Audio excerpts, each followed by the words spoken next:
चला जेवायला बसू, पण राजू दिसत नाही. नेहमी तर सगळ्यांच्या आधी हजर असतो. थोडा ताप आला आहे. मगाशीच मी त्याला मऊ दही भात दिला होता. आता त्याला त्याचा डोळा लागला आहे.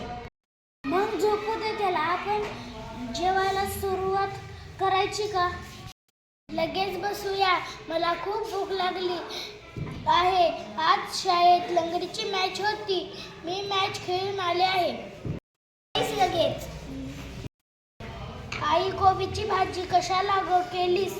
तुला माहिती आहे ना मला आवडत नाही. मला नको बाई. असे बोलू नये बाळ. प्रकृतीत दाखत राहायला हवी की नको? मग सगळे पदार्थ नको का खायला आणि ताटात काहीही ठेवायला? बरोबर आहे. शाळेत देखील बाई नेहमी हेच सांगतात. मी ताटात भाजी टाकणार नव्हते. आता कशी शाळेसारखी बोललीस? बाबा, हे काय तुम्ही एकच भाकरी घेतली? तुमचे पोट कसे भरणार? तो दिवसभर कचेरीत बैठे काम करतो. भूक लागणार कशी? आम्ही अंगमेहनतीची कामे करत होतो. एका वेळी 4 भाकरी पस्त करत होतो. आता माझे वय झाले आहे. पहिल्यासारखी भूक लागत नाही.